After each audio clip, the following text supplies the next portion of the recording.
మరో breaking news చూస్తున్నాం. Phone tapping కేసులో మాజీ డీసీపీ రాధాకిషన్ రావుకు నాంపల్లి కోర్టు కస్టడీ విధించింది. 7 రోజుల కస్టడీకి నాంపల్లి కోర్టు అనుమతినిచ్చింది. రేపు చంచల్గూడ జైలు నుంచి పోలీసులు రాధాకిషన్ రావును కస్టడీలోకి తీసుకోనున్నారు. రేపటి నుంచి ఈ నెల 10వ తేదీ వరకు పంజాగుట్ట పోలీసులు కస్టడీలోకి తీసుకుని విచారించనున్నారు. ఫోన్ ట్యాపింగ్ కేసులో ఆయన్ను A4గా చేర్చారు.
ఫోన్ టాపింగ్ కేసులో మాజీ డీసీపీ రాధాకిషన్ రావుకు నాంపల్లి కోర్టు కస్టడీ విధించింది. 7 రోజుల కస్టడీకి నాంపల్లి కోర్టు అనుమతినిచ్చింది. రేపు చంచల్గూడ జైలు నుంచి పోలీసులు రాధాకిషన్ రావును కస్టడీలోకి తీసుకోనున్నారు. రేపటి నుంచి ఈ నెల 10వ తేదీ వరకు పంజాగుట్ట పోలీసులు కస్టడీలోకి తీసుకుని విచారించనున్నారు. ఇదే విషయానికి సంబంధించి మరింత సమాచారాన్ని మా హైదరాబాద్ బ్యూరో ప్రణయ్ మరింత సమాచారం లైవ్ ద్వారా అందిస్తారు. ప్రణయ్, చెప్పండి, రాధాకిషన్ రావును పోలీసులు తమ ఆధీనంలోకి తీస్తున్నట్టుగా తెలుస్తుంది. మరి పర్మిషన్ ఇచ్చినట్టుగా తెలుస్తుంది. చంచల్గూడ జైలు నుంచి వచ్చిన తర్వాత మరి పోలీసులకు వినిపించే ప్రశ్నల వర్షానికి మరింత మంది రాజకీయ నాయకుల కీలక సమాచారం ఏమన్నా బయటకు వచ్చే అవకాశం కనిపిస్తుందా?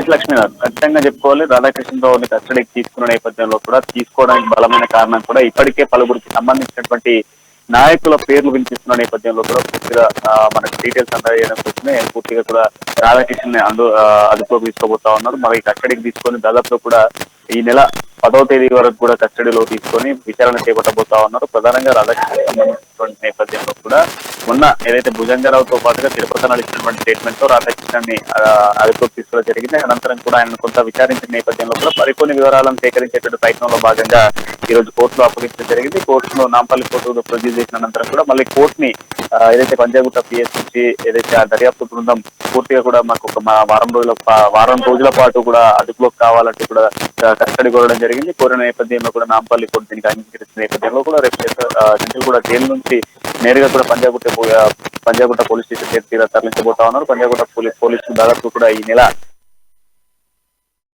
సంబంధించినటువంటి విచారణలో భాగంగా పలువురు నాయకులకు సంబంధించి అదేవిధంగా మనం మాట్లాడుకుంటే మాజీ ఐఏఎస్లు ఐపీఎస్లకు సంబంధించినటువంటి ఉన్నత అధికారుల పేర్లు కూడా వినిపిస్తున్న నేపథ్యంలో కూడా రాధాకృష్ణ దగ్గర నుంచి పూర్తి డీటెయిల్స్ సేకరించేట్లు భాగంగానే ఈ నిర్ణయం తీసుకున్నట్టుగా తెలుస్తోంది. ఇప్పటికే ఫోన్ ట్యాపింగ్ వ్యవహారానికి సంబంధించి టాస్క్ ఫోర్స్ వెహికల్స్లలో పెద్ద మొత్తంలో ఎన్నికలలో డబ్బులు ట్రాన్స్ఫర్ అయ్యాయన్నటువంటి ఆరోపణలు కూడా వినబడతా ఉన్నాయి. ఈ నేపథ్యంలో కూడా గతంలో అధికారంలో ఉన్నటువంటి బీఆర్ఎస్ పార్టీకి సంబంధించినటువంటి నాయకుల ప్రోత్సాహంతోనే ఇదంతా జరిగింది అనేటువంటి వాదనలు కూడా పోలీసులు వినిపిస్తూ ఉన్నారు. సో ఈ నేపథ్యంలో కూడా రాధాకృష్ణ ఇచ్చేటువంటి స్టేట్మెంట్స్ ఆధారంగా మరొక 2 నేతలు కూడా నేతల పేర్లు వినిపిస్తూ ఉన్నాయి. దాంతోపాటుగా మాజీ ఐఏఎస్లకు సంబంధించినటువంటి అధికారులు, ఐపీఎస్కి సంబంధించిన ఒక అధికారికి సంబంధించిన పేరు కూడా వినిపిస్తున్న నేపథ్యంలోనే రాధాకృష్ణను మరింతగా విచారించబోతున్నట్టుగా తెలుస్తూ ఉంది. ఈ విచారణలో భాగంగా పూర్తి డేటాను కూడా సేకరించిన అనంతరం కూడా మరొకసారి క్రాస్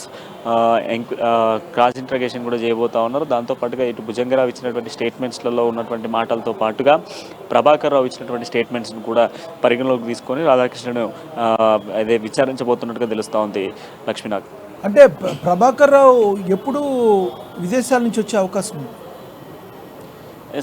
ఇప్పటికే ప్రభాకర్ రావు విదేశాలకు సంబంధించినటువంటి అప్డేట్ మనం తీసుకున్నాము. ఇప్పటికే ఆయన నేరుగా కూడా ఇటు జూబ్లీహిల్స్ పిఎస్కి రావడము, అక్కడ నుంచి నేరుగా కూడా పోలీసులు ఆయనను ఇంట్రాగేట్ చేయడం ఇదంతా జరిగినటువంటి అంశముతో భుజంగరావు ఇచ్చినటువంటి స్టేట్మెంట్ ఏదైతే ప్రభాకర్ రావు ఇచ్చినటువంటి స్టేట్మెంట్ ఏదైతే ఉందో ఆ స్టేట్మెంట్ ఆధారంగానే ఇప్పుడు రాధాకృష్ణను మరొక వారం రోజుల పాటు కూడా పూర్తిగా ఎంక్వైరీ చేయబోతా ఉన్నారు. రాధాకృష్ణ ఇచ్చినటువంటి ఏదైతే ప్రభాకర్ రావు ఇచ్చినటువంటి స్టేట్మెంట్స్ ఆధారంగానే ఇప్పుడు రాధాకృష్ణ ఇందులో ఎంటర్ అయిన సిచ్యువేషన్స్ ఉన్నాయి. ఇప్పుడు రాధాకృష్ణ రావుకి సంబంధించినటువంటి కీలక పాత్ర ఏంటి అని అంటే ఇప్పుడు ఉన్నటువంటి సిచ్యువేషన్స్లలో ఇప్పుడు మాజీ ఐఏఎస్ ఐపీఎస్లు అని చెప్తా ఉన్నారు. ఐఏఎస్ ఐపీఎస్ అధికారులు ఎవరు అన్నటువంటి పాయింట్ ఆఫ్ వ్యూలో కూడా ఇంటరాగేషన్ ఉండబోతా ఉంది. అండ్ దాంతోపాటుగా ఇప్పటికే గత ప్రభుత్వం అయినటువంటి గత ప్రభుత్వంలో ఉన్నటువంటి బీఆర్ఎస్ పార్టీకి సంబంధించినటువంటి నాయకులు ఎవరు అనేటువంటి పాయింట్ ఆఫ్ వ్యూలో కూడా ఎంక్వైరీ జరగబోతా ఉంది.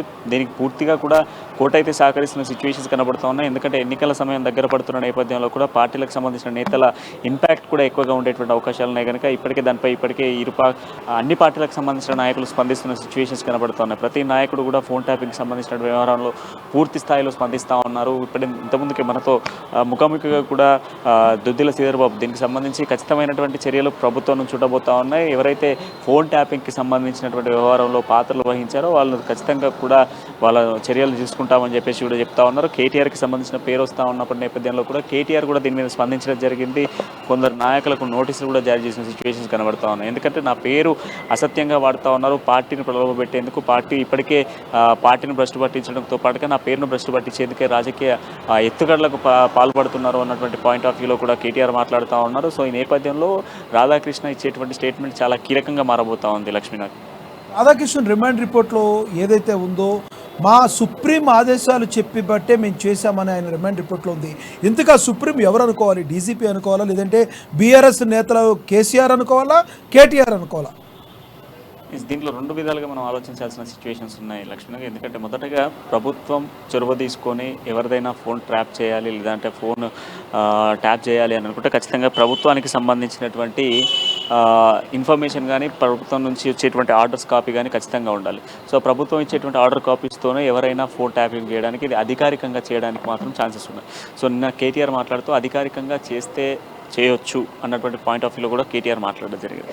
అధికారికంగా అనేది ఖచ్చితంగా కూడా అఫీషియల్స్ ఏదైతే కంప్లీట్గా కూడా ఏదైనా రాబరీ జరుగుతూ ఉందో, లేకపోతే పెద్ద ఎత్తున ట్రాన్సాక్షన్ జరగడమా, లేకపోతే ల్యాండ్ కబ్జాలకు సంబంధించినటువంటి ఏమైనా ట్రాన్సాక్షన్ జరుగుతూ ఉన్నాయా, ఇంకా ఏదైనా ఇతరత్ర జరుగుతున్నాయి అన్నటువంటి నేపథ్యంలో కూడా అఫీషియల్గా ఏ ప్రభుత్వం ఉన్నప్పటికీ కూడా ట్యాపింగ్ చేసేటువంటి అధికారం అఫీషియల్స్కి ఉన్నటువంటి పరిస్థితులు అయితే ఉన్నాయి. సో ఈ పాయింట్ ఆఫ్ వ్యూ పక్కన పెడితే అన్అఫీషియల్గా కూడా ట్యాపింగ్ జరిగింది. అన్అఫీషియల్గా జరిగినటువంటి ట్యాపింగ్ ఎందుకు జరిగింది, సో దీన్ని ఎన్నుకున్నటువంటి అధికారులు ఎవరు అన్నటువంటి పాయింట్ ఆఫ్ వ్యూలో రాధాకృష్ణను ప్రశ్నించబోతా ఉన్నారు. సో రాధాకృష్ణ ఎఫ్ఐఆర్ కాపీలో కూడా మెన్షన్ చేసినటువంటి పాయింట్లో గత ప్రభుత్వానికి సంబంధించినటువంటి మంత్రితో పాటుగా అదనపు అధికారుల బృందం ప్రోత్సాహంతో ఈ ట్యాపింగ్ అంతా జరిగింది అనేటువంటి పాయింట్ని మెన్షన్ చేయడం జరిగింది. సో ఆ పాయింట్ ఆఫ్ వ్యూలో ఆ ఉన్నత అధికారి ఎవరు అండ్ దాంతోపాటుగా ఈ వెనుక ఉన్నటువంటి రాజకీయ నాయకుడు ఎవరు అన్నటువంటి పాయింట్ ఆఫ్ వ్యూలో కూడా ఈ వారం రోజుల పాటు కస్టడీలో భాగంగా బయటకు వచ్చేటువంటి అవకాశాలు కనబడుతూ ఉన్నాయి. ఏదేమైనప్పటికీ కూడా వారం వ్యవధిలోనే పూర్తిగా డీటెయిల్స్ అన్ని బయటకు వచ్చేటువంటి అవకాశాలు కనబడుతూ ఉన్నాయి. ఫోన్ ట్యాపింగ్ వ్యవహారం అంతా కూడా ఇప్పుడు రాష్ట్ర వ్యాప్తంగా ఒక చర్చగా మారుతున్న సిచ్యువేషన్స్ అయితే ప్రధానంగా కనబడుతున్నాయి. లక్ష్మీనాథ్, అప్రూవర్గా మారితే రాధాకృష్ణరావుకి ఏమన్నా శిక్ష తగ్గే అవకాశం ఏమైనా కనబడుతుందంటారా? నేరం ఎప్పుడైనా నేరంగానే భావిస్తారు. ఖచ్చితంగా కూడా నేరం చేసిన ఎవరికైనా శిక్ష తప్పదు. సో అప్రూవల్గా మారినా మారకపోయినా శిక్ష అనేది శిక్షగానే ఉంటుంది. బట్ అప్రూవర్గా మారుతాను అన్నటువంటి యాంగిల్లో కొంత శిక్ష తగ్గుతుంది అన్నటువంటి యాంగిల్లో ఇన్ఫర్మేషన్ ఇచ్చేటువంటి అవకాశాలు కూడా కనబడుతూ ఉన్నాయి. ఎందుకంటే పోలీసులు కూడా వాళ్ళ యొక్క డేటాను సేకరించేటువంటి భాగంగా ఆ డేటాను సేకరించేటువంటి నేపథ్యంలో కూడా కొంత నీకు శిక్ష తగ్గేటువంటి అవకాశాలు కూడా ఉంటాయి. సో ఈ నేపథ్యంలో మీరు కొంత మాకు సహకరించండి అన్నటువంటి యాంగిల్లో కూడా పోలీసులు ప్రోత్సహిస్తారు. బట్ ఆయన కూడా ఒక పోలీస్ అధికారే కనుక ఖచ్చితంగా మరి డేటా ఇస్తారా లేదా అన్నటువంటి యాంగిల్లో కూడా ఒకసారి ఆలోచించాల్సిన సిచ్యువేషన్స్ కనబడుతున్నాయి. బట్ ఏదేమైనా కంప్లీట్గా కూడా ఉన్నటువంటి ఉన్నత అధికారి ఎవరు అండ్ దాంతోపాటుగా చేపించింది ఎవరు, దీన్ని ప్రోత్సహించింది ఎవరు అండ్ దీంట్లో కీలకంగా అందులో వాడినటువంటి ఎక్విప్మెంట్, ఏ ఒక్క ఎక్విప్మెంట్ కూడా మనకు సంబంధించినటువంటి ఎక్విప్మెంట్ కాదు అండ్ దాంట్లో భాగంగా ఇండియాకి సంబంధించినటువంటి ఎక్విప్మెంట్ అసలే కాదు. ఎందుకంటే ఒక వ్యక్తికి సంబంధించిన ఫోన్ ట్యాప్ చేయాలంటే కేవలం నంబర్ ఉంటే సరిపోతుంది. కానీ ఇక్కడ బంధువులకు సంబంధించి ఆ బంధువులకు సంబంధించిన కాల్స్, అదేవిధంగా మనం చూస్తే బిజినెస్ మ్యాన్స్కి సంబంధించినటువంటి కాల్స్, జ్యువెలరీస్కి సంబంధించిన బిజినెస్ కాల్స్ కావచ్చు, పెద్ద పెద్ద బిల్డర్స్కి సంబంధించినటువంటి బిజినెస్ కాల్స్, అంతేకాకుండా అధికార పార్టీకి సంబంధించిన నాయకుల ఫోన్ కాల్స్ కూడా ట్యాప్ అయిన విషయం తెలిసింది. సో ఇంత టెక్నాలజీ వాడారు. ఇంత టెక్నాలజీ కావాల్సినటువంటి ఎక్విప్మెంట్ ఎక్కడి నుంచి తెచ్చారు అన్నటువంటి పాయింట్ను కూడా ఈ ఎఫ్ఐఆర్లో మెన్షన్ చేస్తూ ఉన్నారు. ఈ ఎంక్వైరీని కూడా ఈ వారం రోజుల వ్యవధిలో కనిపించేటువంటి అవకాశాలు కనబడుతున్నాయి. Lakshminath, thank you Pranay.